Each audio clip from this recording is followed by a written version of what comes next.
All right, let's just go ahead and just have some quick words, man, about a filmmaking legend, Roger Corman. And yes, Roger Corman is indeed a filmmaking legend. Y'all like, but man, didn't he make B movies? Here's the thing about Roger Corman. Yes, he did make B movies. He made them by choice. It's just too much to get into with this guy. Long history. There's a variety article out there about his life and career that you should read, and they go into a lot of detail about it. But this man made some legit movies. He made one message film that the studios came in and tried to, either censor or tell him what to do with it. He made some other movies, but he said, the most profit I make is when I make movies under $5 million. Just like you. You want to know who Jason Blum's hero probably was? Roger Corman. He said $5. Hey, sometimes some more $5 productions. $5 million or less. Sound familiar, y'all? And he said, up until the day he died, he said, listen, one thing I can say about myself, I always made a profit. Jason Blum can't even say that.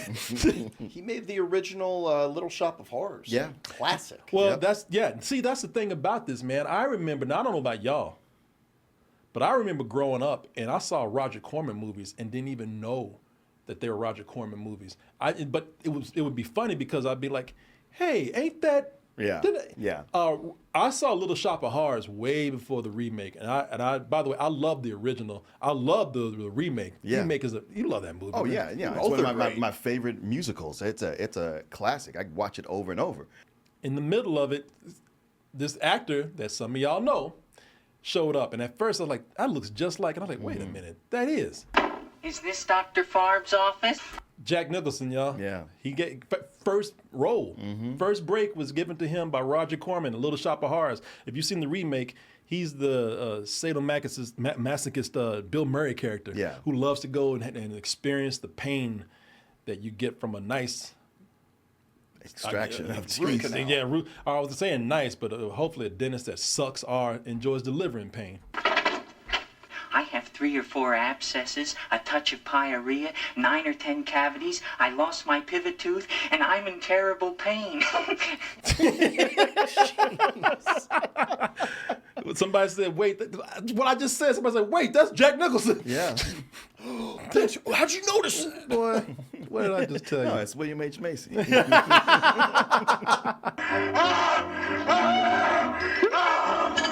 Bye. Bye now. And that's Seymour as the dentist. He's not, of course, he's not a dentist. He just kills somebody, and he's trying to, hide the body. But that's he helped a lot of actors and directors have their first break. Jonathan Demme from Silence of the Lambs, Robert De Niro, and Martin Scorsese. James Cameron. James Cameron, he gave Piranha. Was it Piranha 2? Yeah, I think it was 2, Yeah. Other actors, like there's another movie I saw when I was a kid and didn't realize it was a Roger Corman movie, Death Race 2000. Oh, yeah. That had Sylvester Stallone in it. That was, I forgot his name, Tommy Two Gun or something, like Tommy Badass or something. What Pakistan? I give you Pakistan. That's Machine Gun Joe was his name. Man, my favorite scene with him is when you got these 3 assholes who are they're not part of the race. They're just out there trying to set people up. And they get what's coming to them. Oh, shit.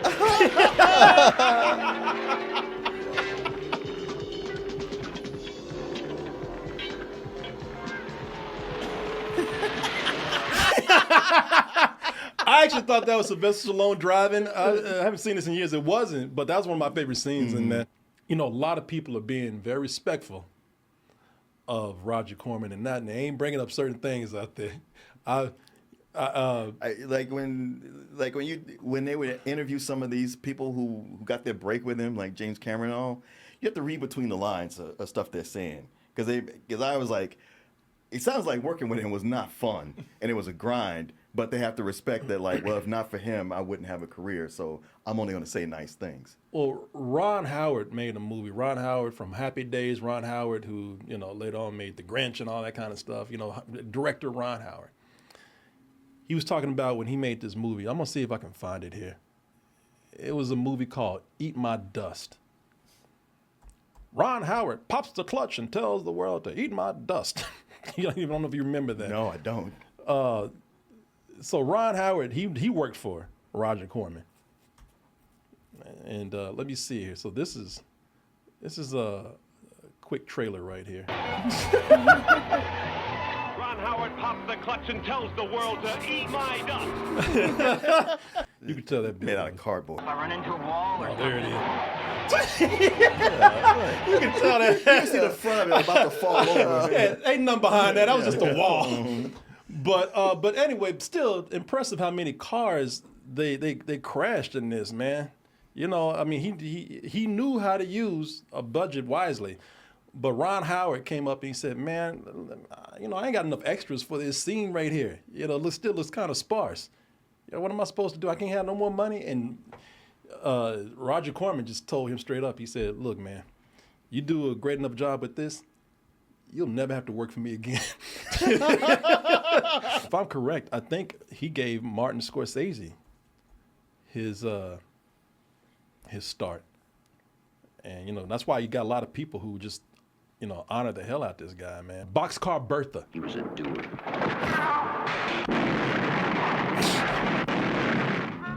I'm out the Three little Stooges. hamburglers. Yeah, man. A lot of people are saying, you know what? Given his reputation for a certain thing that he did, it's a shame that he won't be alive I know. to see what this new Marvel movie that's coming out. 4 heroes on a daring mission in space. Find them! And to survive, they must utilize all their strength. Man, I like that movie. It's fun. I don't fun. think I've ever seen it. You've but never seen it? No, it's available online if you want to yeah. watch it. Because you know the story behind it. Tell people about that. Oh yeah. It was the old classic that I think that Sony is going through, where they're about to lose the rights to Fantastic Four, and it was like, okay, we got to make something quick, or else we lose those rights. And so, Roger Corman, being Roger Corman, he threw something together. But it's one of the better Fantastic Four movies. Listen, he was also a guy who was you could probably say that he was one of the first asylum people out there. I mean, there was other people who were doing this, but he got to the point where if there was a big movie coming out and he could seize an opportunity to cash in on that or ride the marketing or hype for that movie, he would do it too. At least with one movie, I know that he was notorious for. Oh, of course. You know which one? Battle Beyond the Stars. Battle Beyond. Oh, you know what? Battle Beyond the Stars. Yeah, with Star Wars. Yeah. A lone youth escapes on a last-ditch mission that begins at the edge of the universe. A movie that it'll remind you of when you watch it What's is that? Rebel Moon. Of course. I Of bet course. Rebel Moon is not as good as that. Yeah.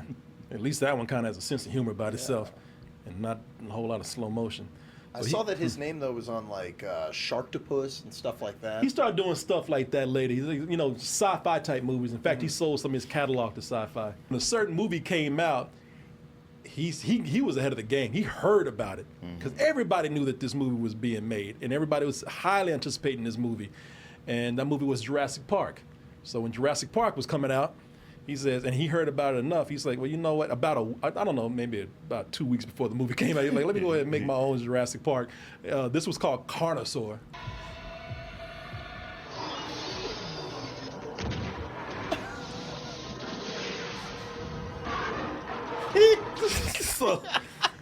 So they're fighting a dinosaur puppet. Yeah, it's a hand puppet. While Jurassic Park had groundbreaking special effects, things that we've never seen before, they had over here fighting a fucking Muppet. Laugh at his movies all you want to, but he was one of the most successful producers and filmmakers out there, and that's why everybody always gave him respect. He gave a lot of people their start. He was always making a profit. You know, he's a businessman that was smart about things, and most of all, he had fun making movies. I read that when they asked about him, they said, when you die, what do you want to be remembered for? And he says, filmmaker. That's it. Yeah. Yeah. So there you go. 98 years old. Is Yeah, what he that's died pretty at. good. Very good. Very good.